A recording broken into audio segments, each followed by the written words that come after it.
Voice, and now your voice. This is Evelyn Brook. Evelyn, why are you demonstrating tonight? Well, we're not quite demonstrating. We are here for a vigil, and the vigil is to support agunot. Agunot are Jewish women whose husbands refuse to give them a Jewish divorce. It is in form a demonstration to say that we are now prepared to publicly announce that we have a network available to women who have been denied a divorce, and that we might have some solutions that we can suggest to them to obtain one. Are you hoping to change public opinion in the Jewish community by having this little vigil tonight?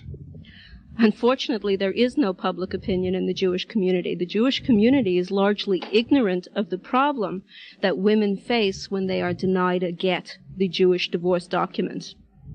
What are Jewish women supposed to do who can't get a get from their husband? Well, now there are a number of things that are available to them. They can call us for counsel, and we may suggest to them things that they have not to date mentioned to their rabbis. We would advise them to go to their own synagogue rabbis or go to the rabbi of the Beit Din. Once again, request that the rabbi be in touch with the husband and ask the husband to appear to deliver the get.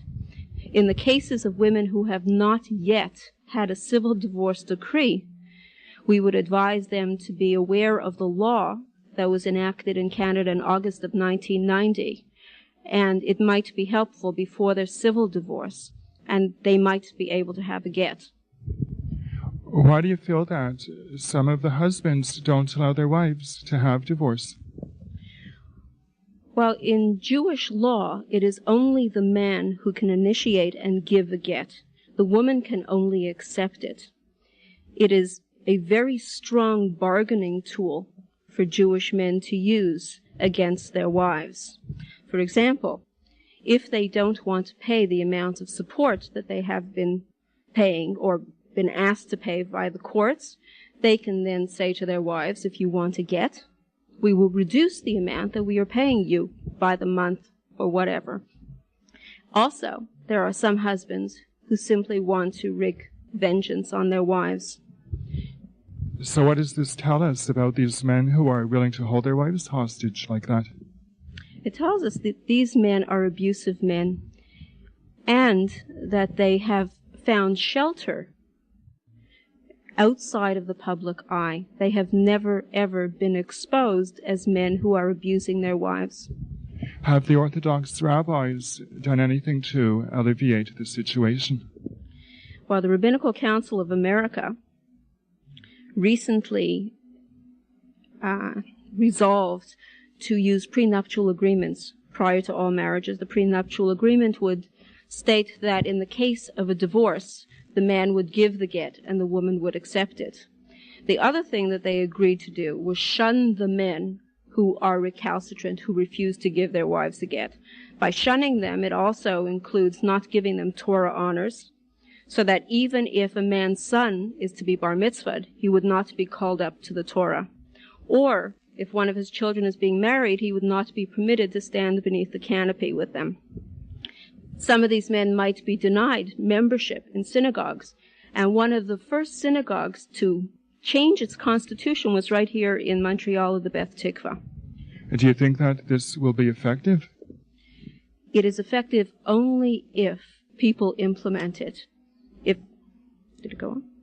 If the rabbis will use the prenuptial agreements and, in fact, would encourage their congregations to shun these men, then yes, it will be effective. And if all the congregation respects the decree of the courts, and that would be the rabbinic court, then I think it would be a very, very big boost. So do you see the rabbis in Montreal actually being active to help the women who are in this situation of being agunot?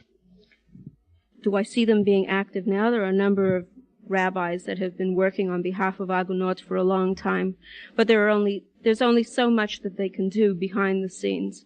The time has come to name the men who are withholding gittin from their wives. Gittin are many gets. And will you actually expose these men?